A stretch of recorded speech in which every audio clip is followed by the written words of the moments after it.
আসসালামু আলাইকুম। কানিজ কুকিং হাউসে আপনাদের সবাইকে স্বাগত। আজ আমার নতুন রেসিপি ক্রিসপি পটেটো কুয়েসাদিল্লা। ফ্রেন্ডস, আমার এই রেসিপি যদি আপনাদের ভালো লেগে থাকে তাহলে আমার চ্যানেলটিকে সাবস্ক্রাইব করে ছোট্ট একটা লাইক দিয়ে দেবেন। দেখেন আমি কেটে দেখাচ্ছি।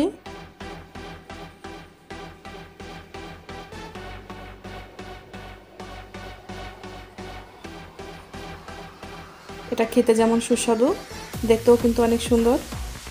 ফ্রেন্ডস, আপনারা বাসায় অবশ্যই ট্রাই করবেন আর কেমন হয়েছে আমাকে কমেন্ট করে জানাবেন। চলেন আমরা রেসিপিটা দেখে নিই।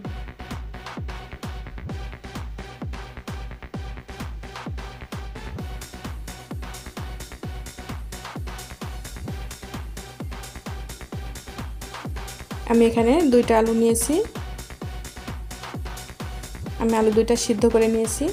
একটু ঠান্ডা হলে এখন আমি হাত দিয়ে ভালো করে আলু 2টা ম্যাশ করে নেব।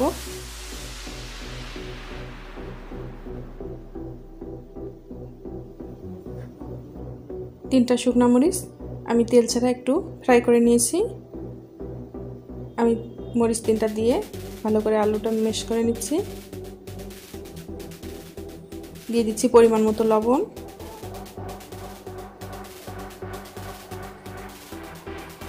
আমি লবণ দিয়ে আর একটু হাত দিয়ে ভালো করে মেখে নেব। আলুটা আমার ম্যাশ করা হয়ে গিয়েছে। আমি এখানে রুটি নিয়েছি। এখন আমি দিয়ে দিচ্ছি হট টমেটো সস। আমি টমেটো সসটা দিয়ে চামচ দিয়ে এভাবে করে সমস্ত রুটির উপরে মাখিয়ে দেব।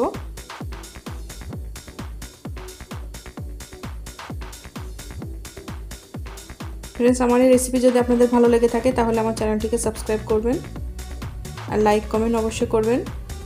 আপনাদের একটা লাইক একটা কমেন্ট আমাদের কিন্তু কাজের অনুপ্রেরণা বেড়ে যায়। আমার টমেটো সসটা রুটির উপরে লাগানো হয়ে গিয়েছে। আমি এখন মেখে রাখা আলুটা দিয়ে দিচ্ছি।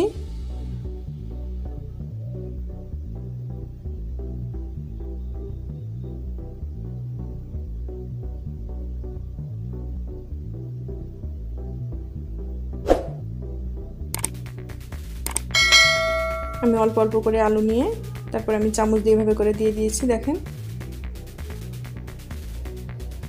এরপর আমি স্লাইস করে রাখা টমেটো দিয়ে দিচ্ছি।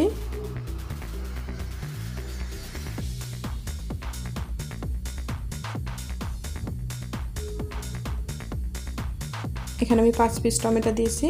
এরপর আমি কুচি করে রাখা ধনিয়া পাতা দিয়ে দিচ্ছি। এরপর অপর সাইড থেকে আমি এভাবে করে উঠিয়ে দিচ্ছি। দেখেন, এভাবে করে একটু হাত দিয়ে চেপে দিয়ে দিলাম। এভাবে করে আমি বাকি সবগুলো তৈরি করে নেব।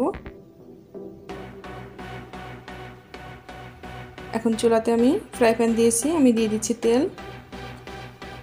আমি 2 টেবিল চামচের মতো তেল দিয়েছি। তেলটা একটু গরম হলে এখন আমি রুটিগুলো দিয়ে দিচ্ছি।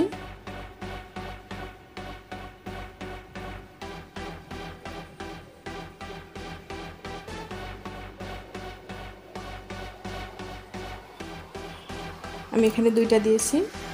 এরপর আমি একটু ঢাকা দিয়ে দেব। ঢাকাটা 2-3 মিনিটের জন্য দিতে হবে আর আঁচটা কিন্তু কম রাখতে হবে। আমি ঢাকাটা খুলছি। আঁচটা বাড়িয়ে দিলে কিন্তু পুড়ে যেতে পারে। আমি এখন উল্টিয়ে দিচ্ছি।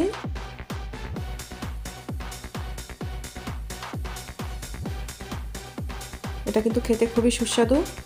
সকালে ব্রেকফাস্টে এটা কিন্তু করতে পারেন।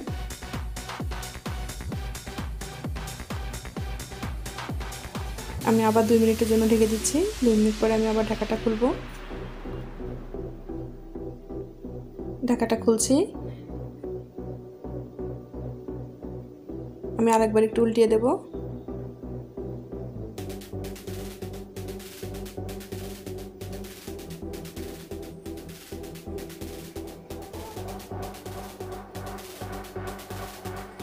দেখেন, সুন্দরভাবে ফ্রাই হয়ে আসছে।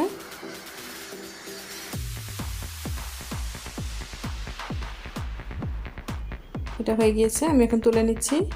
এভাবে করে আমি বাকি সবগুলো ফ্রাই করে নেব। দেখেন ফ্রেন্ডস, তৈরি হয়ে গেছে আমার কুয়েসাদিল্লা। আমার এই রেসিপিটা যদি আপনাদের ভালো লেগে থাকে তাহলে আমার চ্যানেলটিকে সাবস্ক্রাইব করবেন আর বেল আইকন অবশ্যই অন করবেন নতুন নতুন রেসিপির নোটিফিকেশন পাওয়ার জন্য। অলরেডি যারা সাবস্ক্রাইব করেছেন সবাইকে অসংখ্য ধন্যবাদ। লাইক কমেন্ট শেয়ার করতে ভুলবেন না। আমার এই রেসিপির পুরো প্রস্তুত প্রণালী ডেসক্রিপশন বক্সে দেওয়া আছে, চাইলে ওখান থেকে দেখে নিতে পারেন। আল্লাহ হাফেজ।